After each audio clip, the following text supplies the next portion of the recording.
کہ نہ اللہ کی رحمت سے مایوس ہونا چاہیے اور نہ عذاب خدا سے بے خوف ہونا چاہیے۔ اللہ رحمان و رحیم ہے، لیکن رحمان و رحیم ہونے کا مطلب یہ نہیں ہے کہ ہم صرف اس کی رحمت پر تکیہ کرنے کے بعد گناہوں کے معاملے میں نڈر ہو جائیں، نہ، ایسا نہیں ہے۔ اللہ رحمان و رحیم بھی ہے، وہ اللہ قہار و جبار بھی ہے۔ بھائی انعامات بھی اسی کی جانب سے نازل ہوتے ہیں، رحمتیں بھی اسی کی جانب سے نازل ہوتی ہیں، اور عذاب و عتاب بھی اسی کی جانب سے نازل ہوتے ہیں۔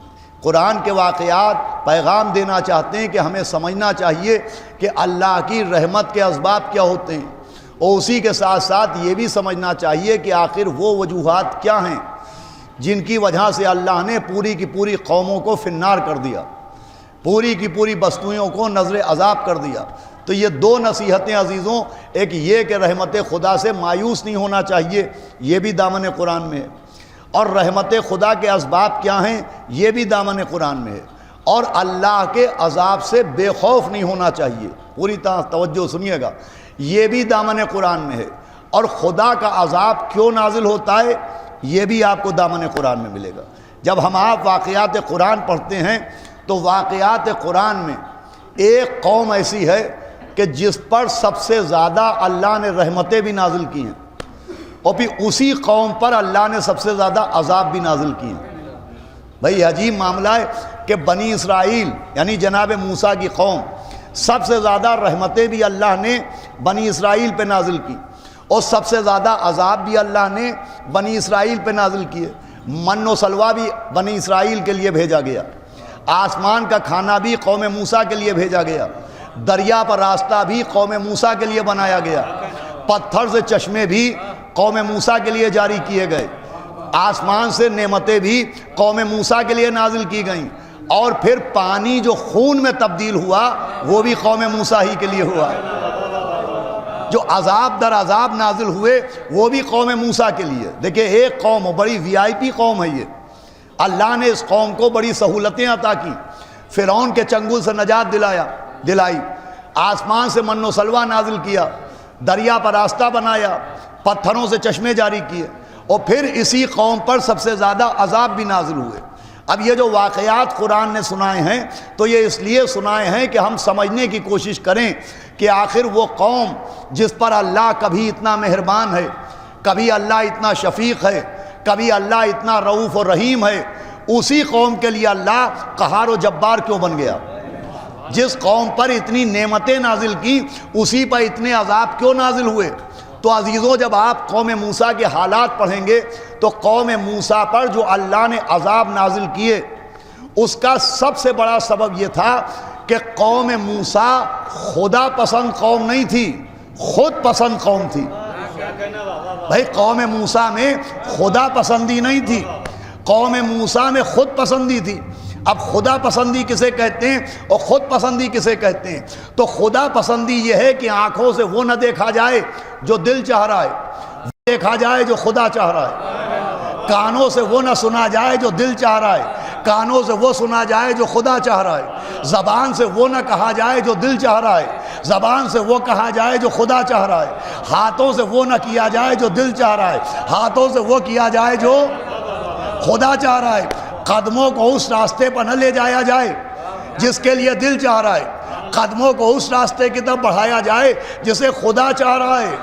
ارے خدا پسندی یہ ہے کہ دل میں ان کو نہ بٹھایا جائے جن کے لیے دل چاہ رہا ہے، دل میں ان کو بٹھایا جائے جنہیں خدا چاہ رہا ہے۔ صلوات بھیجے محمد و آل محمد۔ عزیزو خدا پسندی کیا ہے؟ خدا پسندی یہ ہے کہ اپنی خواہشوں کو، اپنی تمناؤں کو حکم خدا پر قربان کر دیا جائے، یہ خدا پسندی ہے، اور اپنی خواہشوں کو اللہ کی پسند پر ترجیح دی جائے کہ قرآن کچھ کہہ رہا ہے ہمارا دل یہ کہہ رہا ہے، آیت کچھ کہہ رہی ہے ہمارا دماغ یہ کہہ رہا ہے، امام کچھ کہہ رہے ہیں ہمارا مزاج یہ کہہ رہا ہے، یہ خود پسندی ہے۔ اللہ کو خود پسندی پسند نہیں ہے۔ بھائی خدا پسندی کیا ہے اور خود پسندی کیا ہے؟ اس کے لیے چند جملے اور سن لیجئے اور گفتگو کا باقاعدہ آغاز ہو جائے کہ خدا پسندی کسے کہتے ہیں اور خود پسندی کسے کہتے ہیں۔ تو سجدہ آدم کے موقع پر جو فرشتوں نے کیا وہ خدا پسندی ہے، اور جو ابلیس نے کہا وہ خود پسندی ہے۔ تو جو ہمارے یہاں جناب نوح کے زمانے میں کشتی نجات کے اندر جا کے جان بچانا خدا پسندی ہے، اور جان بچانے کے لیے پہاڑ پر چڑھ جانا تو جو ہمارے یہاں یہ خود پسندی ہے۔ دریا کو ایک راستے سے پار کیا جانا یہ خدا پسندی ہے۔ اپنے لیے الگ الگ راستے بنوانا یہ خود پسندی ہے۔ بھائی نبی کو اللہ کا نور ماننا خدا پسندی ہے، انہیں اپنا جیسا بشر ماننا یہ خود پسندی ہے۔ بھائی میں سمجھتا ہوں اس سے بہتر جملہ کوئی اور نہیں ہو سکتا۔ بھائی غدیر میں جس کو مولا قرار دیا گیا اسے مولا ماننا خدا پسندی ہے، اور غدیر کے مقابلے میں سقیفہ بنا لینا یہ خود پسندی ہے۔ صلوات بھیجے محمد و آل محمد۔ تو قوم موسیٰ پر جو عذاب آئے عزیزوں وہ خود پسندی کی وجہ سے آئے کہ حکم خدا کچھ اور ہے اور ان کی مرضی کچھ اور ہے۔ خدا کو یہ پسند تھا کہ وہ آسمان کا کھانا کھائیں، انہوں نے کہا نہیں ہم تو زمین سے اگائیں گے۔ خدا کو یہ پسند تھا کہ ایک راستے سے دریا کے پار جائیں، انہوں نے پسند کیا کہ سب کے لیے الگ الگ راستے بنائے جائیں۔ خدا کو یہ پسند تھا کہ وہ ایک چشمے سے پانی پئیں، انہوں نے پسند کیا کہ سب کے لیے الگ الگ چشمے جاری کیے جائیں۔ تو قوم موسیٰ تھی خود پسند، اتنی خود پسند تھی کہ اللہ نے یہ پسند کیا کہ کوہ طور پر موسیٰ آئیں اور اللہ کی آواز سنیں اور قوم کو جا کے سنائیں۔ یہ کیا تھا؟ یہ ہے خدا پسندی کہ خدا نے جناب موسیٰ کو پسند کیا اپنی آواز سننے کے لیے، اپنا کلام سنانے کے لیے، اپنا پیغام پہنچانے کے لیے۔ اللہ نے قوم موسیٰ میں موسیٰ کو پسند کیا کہ صرف اسے موسیٰ سنیں، لیکن قوم موسیٰ نے کہا کہ ہم نہ مانیں گے کہ آپ اللہ کی آواز سنتے ہیں، ہمیں بھی سنائیے۔ تو جو ہمارے یہاں یہ خود پسندی ہے کہ ہم بھی اللہ کی آواز سنیں گے، ہم بھی کوہ طور پر اللہ کا کلام سنیں گے، اس کا نام ہے خود پسندی۔ اب جب جناب موسیٰ نے، میں آپ کو واقعہ قرآن سنا رہا ہوں، اللہ کی بارگاہ میں ان کی یہ ضد پیش کی کہ پالنے والے میری قوم کہہ رہی ہے کہ وہ بھی تیری آواز سنے گی، وہ بھی تیرا کلام سنیں گے۔ تو اللہ نے کہا اچھا ٹھیک ہے، اپنی قوم کو لاؤ لیکن سب کو نہ لانا، ان میں سے خاص خاص لوگوں کو چن کے لانا۔ بھائی اللہ نے موسیٰ کو انتخاب کا حق دیا کہ اپنی امت میں سے خاص خاص لوگوں کو، ادھر آ جائیں اصغر بھائی صلوات پڑھ دیں محمد و آل محمد۔ سنیے گا انشاءاللہ محظوظ ہوئیے گا۔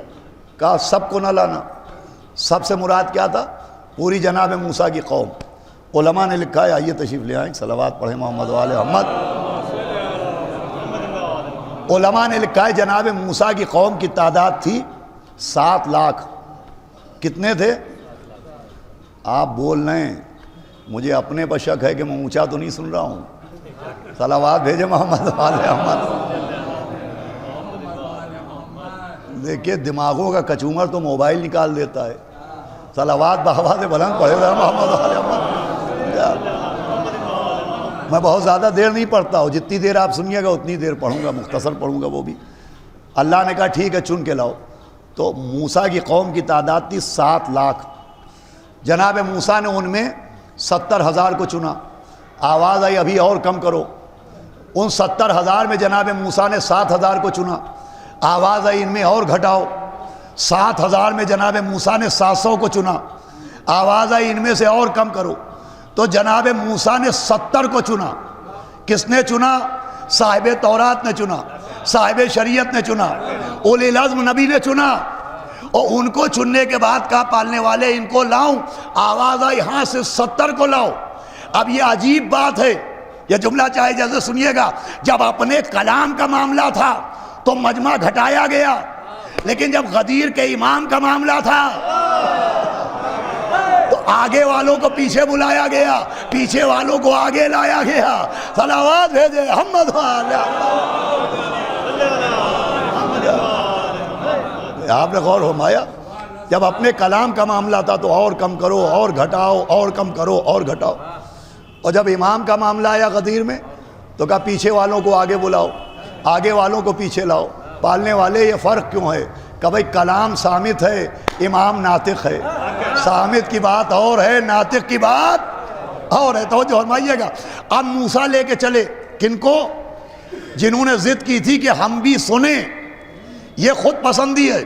اللہ یہ چاہ رہا ہے کہ موسیٰ پیغام پہنچائیں، وہ ضد پاڑے ہوئے ہیں کہ ہم بھی سنیں تب ہم مانیں گے.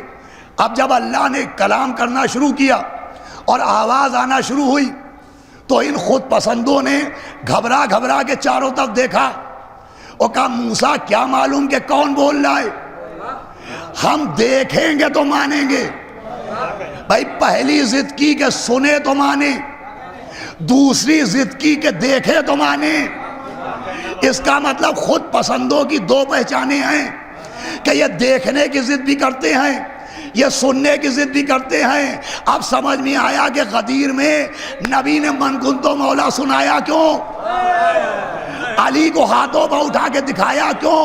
بھائی دونوں ضدیں پوری کر کے پیغام دیا کہ اب علی کا انکار نہ خدا پسند کرنے پائے نہ خود پسند کرنے. حیدری کیا غور ہمایا. دیکھیں یہ خود پسندی ہے. خود پسندی کی دونوں ضدیں پوری کی گئی. من کنتو مولا کہہ کے سنا بھی دیا اور ہاتھوں پہ اٹھا کے دکھا بھی دیا. اب جب قوم موسیٰ نے کہا کہ ہم دیکھیں گے، پہلی ضد کیا تھی کہ ہم اللہ کی آواز سنیں گے، دوسری ضد کیا کی کہ ہم دیکھیں گے، تو آواز آئی لن ترانی. لن کہا گیا، لا نہیں کہا گیا. لن اور لا میں وہی فرق ہے جو نیور اور نو میں فرق ہے. ہمارے صلوات بھیجے محمد وآل احمد. آواز آئی کہ لن ترانی، ہرگز ہرگز دیکھ نہیں سکتے. اب وہ ضد پاڑے ہوئے کون؟ جنہیں موسیٰ نے چنا، جنہیں صاحب شریعت نے چنا. بھائی پڑھنا میرا کام ہے، سمجھنا آپ کا کام ہے. جنہیں کلیم اللہ نے چنا وہ ضد پہ ہیں کہ دیکھیں تو آسمان سے ایک بجلی گری اور وہ گر کے وہیں پہ ہلاک ہو گئے. ماضی سنایا گیا، مستقبل سمجھایا گیا کہ جب موسیٰ کے چنے ہوئے ایسے ہیں تو سقیفہ کے چنے ہوئے. صلوات بھیجے محمد وآل احمد.